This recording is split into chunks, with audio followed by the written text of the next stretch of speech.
Hello കൂട്ടുകാരെ, 2024 തുടങ്ങുവാണ്. അപ്പോൾ എല്ലാ കൂട്ടുകാർക്കും ഹാപ്പി ന്യൂ ഇയർ. അപ്പോൾ എനിക്ക് 2013 ജനുവരി 1-ാം തീയതിയാണ് ഞാൻ നടക്കാൻ പറ്റാതെ ആയത്. അപ്പോൾ ഓരോ ന്യൂ ഇയറും പിന്നെ എന്താ പറയുക, നടക്കാൻ പറ്റാത്ത ഓർമ്മയിലേക്ക് പോയത്. പക്ഷേ അന്നത്തെ ദിവസമാണ് എനിക്ക് ഒരു മോളുണ്ടായത്. മൂത്തത് മോനാണ്, രണ്ടാമത്തെ മോള്. അപ്പൊ മോളുടെ ഹാപ്പി ബർത്ത്ഡേ കൂടെ ആയതുകൊണ്ട് അപ്പൊ ആ ഒരു സന്തോഷത്തിൽ മറ്റ് സങ്കടങ്ങളും ചിന്തകളും എല്ലാം ഇല്ലാണ്ടാവും. എങ്കിലും ഈ ഒരു 11 വർഷം എന്താ പറയാ, അകറ്റി നിർത്തലിന്റെയും പുച്ഛത്തിന്റെയും അവഗണനയുടെയും കളിയാക്കലുകളുടെയും ഒക്കെ നാൾ വഴികളാണ്. ഓക്കെ, അതൊക്കെ എന്താ പറയാ, നമ്മൾ എന്തെങ്കിലും ഒരു ഇങ്ങനെ അപകടത്തിലാവുകയോ ഇങ്ങനെയൊക്കെ ജീവിതത്തിൽ പ്രതിസന്ധി വരുമ്പോഴാണല്ലോ മറ്റുള്ള ആൾക്കാരെ കുറിച്ചും അവരുടെ സ്വഭാവങ്ങളെ കുറിച്ചും നമ്മളോട് അവര് എന്തായിരുന്നു അവരുടെ ഉള്ളിൽ എന്നുള്ളതും യഥാർത്ഥ സ്നേഹങ്ങളായിരുന്നോ എന്നൊക്കെ ഉള്ളതും ഒക്കെ നമ്മുടെ നാട്ടുകാരുടെയും ബന്ധുക്കളുടെയും കൂട്ടുകാരുടെയൊക്കെ യഥാർത്ഥ മുഖങ്ങൾ നമുക്ക് മനസ്സിലാക്കാൻ സാധിക്കും. അതിപ്പോൾ നമ്മൾ നല്ല രീതിയിലായിരിക്കുമ്പോഴത്തേക്കും നമുക്ക് ആരെയും അത്ര മനസ്സിലാക്കാൻ സാധിക്കില്ല. ഓക്കെ, അപ്പോൾ അതാണ് ഇപ്പോൾ നമുക്ക് ന്യൂ ഇയർ എന്ന് പറഞ്ഞാൽ. ഓക്കെ, അപ്പോൾ എല്ലാ കൂട്ടുകാരും സന്തോഷത്തോടെ സമാധാനത്തോടെ ഇരിക്കുന്നു എന്ന് വിചാരിക്കുന്നു. അപ്പോൾ ഇനിയുള്ള വർഷങ്ങളും എല്ലാ പ്രിയപ്പെട്ടവർക്കും സന്തോഷവും സമാധാനവും ഉണ്ടാകട്ടെ എന്ന് ഞാൻ ആശംസിക്കുന്നു. ഇതൊക്കെയാണ്. അപ്പം ഞാൻ കുറച്ചിങ്ങനെ വർണ്ണ മനോഹരമായ കാഴ്ചകളൂടെ ഞാൻ ഈ വീഡിയോയിൽ ആഡ് ചെയ്യുന്നുണ്ട്. അപ്പോൾ അതുകൂടെ ഒന്ന് കൂട്ടുകാർ കാണണേ, വീഡിയോ സ്കിപ്പ് ചെയ്യാതെ. അപ്പോൾ കൂടെയുള്ള എല്ലാ പ്രിയപ്പെട്ടവർക്കും ഒരുപാട് നന്ദിയുണ്ട് കേട്ടോ. കാരണം ഈ ഒരു 11 വർഷം നമ്മൾ അതുവരെ ഉണ്ടായിരുന്ന ആൾക്കാരല്ല പിന്നെ അങ്ങോട്ട് നമ്മുടെ ജീവിതത്തിൽ ഉണ്ടായിരുന്നത് കൂടുതലും. പിന്നെ അതിന് മുന്നേ ഉള്ള കുറേ ആൾക്കാർ സ്കിപ്പ് ചെയ്ത് നമ്മളെ ലൈഫിൽ നിന്ന് പോയിട്ടുണ്ട്. അപ്പോൾ നമ്മുടെ ബന്ധുക്കളായാലും നാട്ടുകാരിങ്ങനെ കുറേ നമ്മളെ കൂടെ ഉണ്ടായിരുന്ന, നമ്മൾ എല്ലാ കാലവും കൂടെ ഉണ്ടായിരിക്കുമെന്ന് വിചാരിച്ചിരുന്ന കുറേ നമ്മൾ എന്താ പറയുക, അത്രയും ചേർന്ന് നിന്ന ആൾക്കാർ. ഓക്കെ, പക്ഷെ ഞാൻ ഹോസ്പിറ്റലിലായ ടൈം മുതൽ എനിക്ക് വേണ്ടിയിട്ട് ബ്ലഡ് എടുക്കാനും മരുന്നെടുക്കാനും ഒക്കെ എൻ്റെ പപ്പയോട് ഒപ്പം കൂടെ നിന്ന് ഓടിയ കുറച്ച് ഇങ്ങനെ ഒരു വലിയപ്പൻ ഉണ്ടായിരുന്നുണ്ട്. അപ്പോൾ പിന്നെ പപ്പയുടെ കുറച്ച് കൂടെ ജോലി ചെയ്തിരുന്ന കുറച്ച് ഫ്രണ്ട്സ്. അപ്പോൾ അവർ മുതൽ അതിനുശേഷം ഇങ്ങോട്ട് എനിക്ക് നമുക്കറിഞ്ഞൂടാത്ത ദൂരെയൊക്കെ ഉള്ളതും അടുത്തുള്ളതും ഒക്കെ ആയിട്ടുള്ള നമുക്കറിഞ്ഞൂടാത്ത ആൾക്കാരെയും നമുക്ക് ഒപ്പം ഉണ്ടായിരുന്നു. നമ്മളോടൊപ്പം ചേർന്ന് നിന്ന കുറേ പേര് നമ്മൾ അവരുടെ ബന്ധുക്കളാണെന്ന് പറയാൻ പോലും ഒരു മടിയും വിമുഖതയും കാണിക്കുന്ന അവരുടെ ആ ഒരു ഇത് ഞാൻ അനുഭവിച്ചറിഞ്ഞിട്ടുണ്ട്. നേരിട്ട് പറഞ്ഞിട്ടില്ല എങ്കിലും അവരുടെ പെരുമാറ്റങ്ങളിൽ നിന്ന് നമുക്ക് മനസ്സിലായിട്ടുണ്ട്. അവരുടെ ബന്ധമാണെന്ന് പറയാൻ പോലും അവർക്കൊരു നാണക്കേടാണ് എന്നുള്ളത്. അപ്പോൾ അങ്ങനെ പക്ഷേ നമ്മുടെ വില്യം ഡോക്ടർ, അനൂപ് സാറ്, അങ്ങനെയൊക്കെയുള്ള കുറച്ച് ഇവരെല്ലാം ഉണ്ടാവുന്ന കുറച്ച് ആൾക്കാർ ഫ്രണ്ട്സുകളൊക്കെ കൂടെ ഉണ്ട്, ഇപ്പോഴും കൂടെ ഉണ്ട്. അതിനൊരുപാട് അവരോട് നന്ദി പറയുന്നു.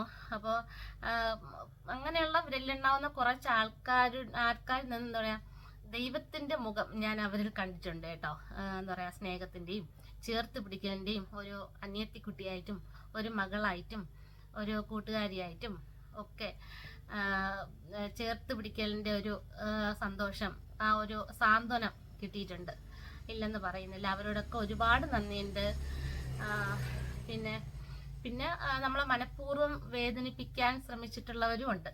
അത് ഞാൻ ഒരു 2-3 ആഴ്ചയ്ക്ക് മുമ്പ് ഞാനൊരു വീഡിയോ ഇട്ടായിരുന്നു. കൂട്ടുകാർ കുറച്ച് പേരൊക്കെ കണ്ടിട്ടുണ്ടാവും, എൻ്റെ നാട്ടുകാരത്തിയുടെ കാര്യങ്ങൾ. അപ്പോൾ അതിനെക്കുറിച്ച് ഞാൻ ഇനി ഒരു സംസാരമോ വീഡിയോ ഇടലോ ഇനി അതിനെ കുറിച്ചുള്ള ഒന്നും ഉണ്ടാവില്ല എന്ന് ഞാൻ മനസ്സിൽ വന്ന് വിചാരിച്ചതാണ് ആ വീഡിയോ ഇട്ടപ്പോഴത്തേക്ക്. പക്ഷേ അതല്ല, ഞാൻ 2-3 ദിവസത്തിനുള്ളിൽ ഞാനൊരു വീഡിയോ ചെയ്യും അതിനെക്കുറിച്ച്. കാരണം അത് നിർത്തിയിട്ടില്ല. അന്ന് ഞാൻ ആ വീഡിയോ ലാസ്റ്റ് പറഞ്ഞതാണ്, ഇനിയൊരു എന്തെങ്കിലും ഒരു പ്രശ്നത്തിന് വന്നാൽ ഞാൻ അവരുടെ അഡ്രസ്സും ഫോൺ നമ്പരും പേര് സഹിതം ഞാൻ വീഡിയോ ഇടുമെന്ന്. പക്ഷേ കഴിഞ്ഞ ദിവസം എൻ്റെ ഒരു മുറയ്ക്കൊരു ബ്രദറായിട്ടുള്ള ഞങ്ങളെ പരിസരത്തുള്ള ഒരെണ്ണം തന്നെ വീണ്ടും അവർ എൻ്റെ ഒരു വോയിസ് ക്ലിപ്പൊക്കെ എന്നെ അപമാനിക്കാൻ വേണ്ടിയിട്ട് ഞാൻ അവരുമായിട്ട് ആൻറ്റിയുമായിട്ട് പേഴ്സണലായിട്ട് സംസാരിച്ച വോയിസ് ക്ലിപ്പ് ഇങ്ങനെ അവരുടെ ഫോണിലൊക്കെ അയച്ചു കൊടുത്തുകൊണ്ടിരിക്കുന്നു എന്നൊക്കെ പറഞ്ഞിട്ട് കഴിഞ്ഞ ദിവസം എന്നോട് വന്ന് പറഞ്ഞായിരുന്നു. ഒരുപാട് വിഷമമുണ്ട്. കാരണം അവർ പബ്ലിക്കായിട്ട് ഇങ്ങനെ, ഞാൻ അങ്ങനെ ഒരു വീഡിയോ ചെയ്തിട്ട് പോലും ഞാൻ അവരുടെ പേരോ ഊരോ ഒന്നും പറഞ്ഞില്ല, എങ്കിലും അവർ വീണ്ടും ഉപദ്രവിക്കുക. അപ്പം ഞാൻ എന്തായാലും എനിക്കൊരു വീഡിയോ ചെയ്യണം ഞാൻ വിചാരിച്ചു. അപ്പോൾ 2 ദിവസത്തിനുള്ളിൽ അതിനെക്കുറിച്ച് ഞാൻ വീണ്ടും വീഡിയോ ചെയ്യുന്നുണ്ട്. അപ്പോൾ കൂടെയുള്ള എല്ലാ പ്രിയപ്പെട്ടവർക്കും ഒരുപാട് നന്ദിയുണ്ട് കേട്ടോ. അപ്പോൾ ഇപ്പോൾ കുറച്ച് കൂട്ടുകാർ കൂടുതൽ നമ്മൾ സബ്സ്ക്രൈബേഴ്സായിട്ട് വന്നിട്ടുണ്ട്. അപ്പോൾ അവർക്ക് വേണ്ടിയിട്ട് എൻ്റെ പേര് ബീന, ഞങ്ങളുടെ സ്ഥലം തിരുവനന്തപുരം നെയ്യാറ്റിൻകര പെരിങ്കടവിളയാണ്. ഹസ്ബൻഡ് കിഡ്നി പേഷ്യൻ്റാണ്. ആഴ്ചയിൽ 3 ദിവസം ഡയാലിസിസ് ചെയ്യണം. മെഡിക്കൽ കോളേജിൽ തിരുവനന്തപുരത്ത് ആണ് ഡയാലിസിസ് ചെയ്യുന്നത്. ഹസ്ബൻഡ് 11 വർഷം കഴിഞ്ഞു ഡയാലിസിസ് ചെയ്യാൻ തുടങ്ങിയിട്ട്. ഞാനിപ്പോൾ 11 വർഷം ആവുന്നു. പ്രസവ സംബന്ധമായിട്ട് അരക്കീഴ് തളർന്നതാണ്. 2 മക്കളുണ്ട്, പഠിക്കുന്നു സ്കൂളിൽ. ഇതൊക്കെയാണ്. പിന്നെ കുറേ ഷോർട്സ് വീഡിയോയിലൊക്കെ കുറേ നെഗറ്റീവ് കമൻറ്റ്സ് ഒക്കെ വരുന്നുണ്ട്. നമ്മുടെ പ്രിയപ്പെട്ട വിവേകാനന്ദൻ, മഹാനായ വിവേകാനന്ദൻ തന്നെ പറഞ്ഞിട്ടുണ്ടല്ലേ, കേരളം ഒരു പ്രാന്താലയമാണെന്ന്. പക്ഷെ കുറേ നല്ല മനുഷ്യരുണ്ട്, നല്ല മനുഷ്യത്വം. കുറേ എന്ന് പറഞ്ഞാൽ എന്താ പറയുക, നല്ല സ്നേഹവും മനുഷ്യത്വം ഒക്കെ ഉള്ള കുറച്ച് നല്ല മനുഷ്യരുണ്ട്. പക്ഷേ ആ ഒരു കേരളം പ്രാന്താലയം എന്ന് പറഞ്ഞതിനോടും ഞാൻ 100% യോജിക്കുന്നുണ്ട്. നമ്മുടെ ഈ യൂട്യൂബിലും FBയിലൊക്കെ. പക്ഷേ FBയിൽ എനിക്ക് പ്രശ്നമൊന്നുമില്ല, കാരണം വർഷങ്ങളായിട്ട് എനിക്ക് എന്നെക്കുറിച്ച് അറിയാവുന്ന ഒത്തിരി ആൾക്കാരാണ് FBയിലുള്ളത്. അപ്പോൾ അങ്ങനെ നെഗറ്റീവ് കമൻസ് ഒക്കെ തുടക്കത്തിലുണ്ടായിരുന്നു. പിന്നെ എന്നെക്കുറിച്ച് അറിഞ്ഞ ശേഷം അങ്ങനെ ആരും നെഗറ്റീവ് കമൻസ് ഇടാറില്ല. പക്ഷെ എങ്കിലും ഇപ്പം നമ്മൾ ഇങ്ങനെ എന്നല്ല, ഇപ്പം നോർമലായിട്ടുള്ള ഒരാളിനെ പോലും നല്ല വീഡിയോസുകളിൽ പോലും വെറും വൾഗറായിട്ട് വെറും നെഗറ്റീവ് കമൻസ് ഇടാൻ വേണ്ടിയിട്ടിരിക്കുന്ന കുറേ ആൾക്കാർ. അത് എന്താ പറയുക, അതുകൊണ്ടാണ് ഞാൻ കേരളം ഒരു പ്രാന്താലയം എന്ന് പറഞ്ഞത്.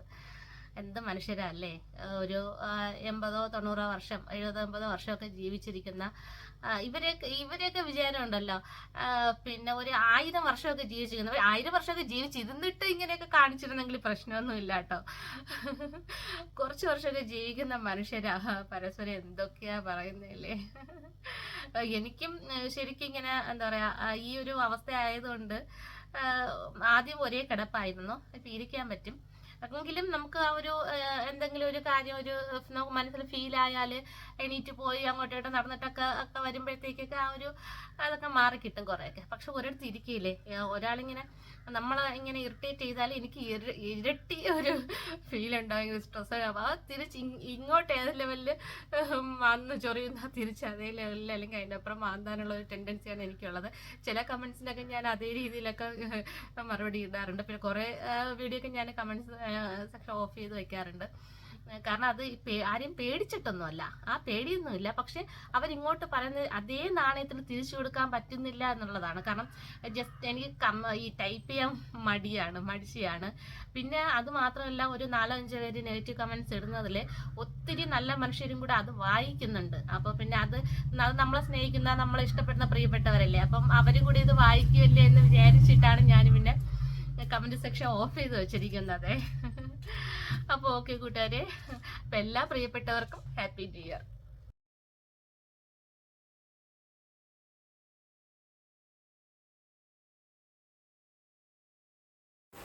ഇത് മലയും കീഴിലുള്ള ഒരു ചർച്ചാണേ. അപ്പോൾ കൂട്ടുകാർ സ്കിപ്പ് ചെയ്യാതെ കാണണേ ചർച്ചിലെ ആരാധനയും. പിന്നെ അത് കഴിഞ്ഞിട്ട് വർണ്ണമനോഹരമായ കാഴ്ചകൾ, നമ്മുടെ ന്യൂ ഇയറിനെ വരവേൽക്കാൻ വേണ്ടിയിട്ട് നല്ല വർണ്ണാഭമായ കാഴ്ചകളുണ്ട്. അപ്പോൾ കൂട്ടുകാർ സ്കിപ്പ് ചെയ്യാതെ കാണണേ, കൂടെ വായോ. വാച്ച് ഓവർ ആയിട്ടില്ല കൂട്ടുകാരെ. അപ്പോൾ ഇത്തരം വീഡിയോ മുന്നോട്ട് കാണാൻ താല്പര്യം ഇല്ല എന്നുള്ള കൂട്ടുകാരാണെങ്കിലും ഒന്ന് ടൈം കിട്ടുമ്പോഴത്തേക്ക് ഫോൺ യൂസ് ചെയ്യാതെ വെച്ചിരിക്കുന്ന സമയങ്ങളിൽ ഒന്ന് വീഡിയോ ഒന്ന് പ്ലേ ചെയ്ത് തീരുന്നത് വരെ വച്ചിരുന്നാൽ വളരെ ഉപകാരമായിരുന്നു. നമുക്ക് വാച്ച് അവർ കിട്ടും. വാച്ച് അവർ അത്രയും കംപ്ലീറ്റ് ആവുമായിരുന്നു. മോട്ടിവേറ്റ് ആവാൻ 4000 വാച്ച് അവർ വേണം. അപ്പോൾ കുറച്ചേ ആയിട്ടുള്ളൂ. അപ്പോൾ കൂട്ടുകാരൊന്ന് ചാനലിലെ വീഡിയോസൊക്കെ ടൈം കിട്ടുമ്പോഴത്തേക്ക് ഒന്ന് ഓപ്പൺ ചെയ്ത് വച്ചിരുന്നാൽ വളരെ ഉപകാരമായിരുന്നു. 62821596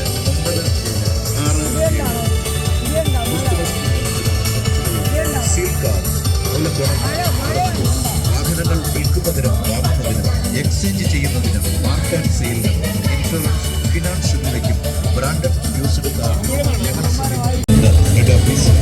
ഫാമിലി ക്ലിനിക് ബ്രാഞ്ചുകൾ മെഡിക്കൽ കോളേജ് അയ്യൂർ അന്തിയൂർ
9388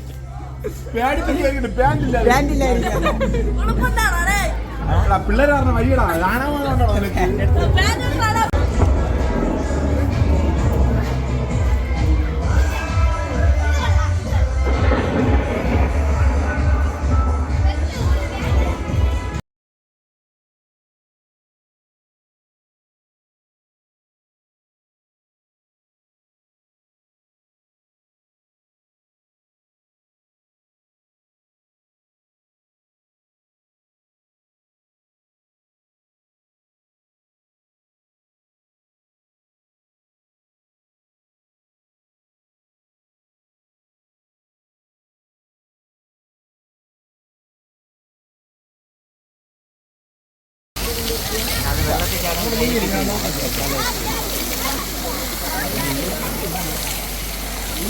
നമ്മളവിടെ ആയിരുന്നു ഇത് കഴിഞ്ഞ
ഇത്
എല്ലാം ചത്തോ? 1, 2, 3 മീൻ ചത്തോ? വാ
ഇവൻ വേണമെങ്കിൽ ഓടിക്കോ.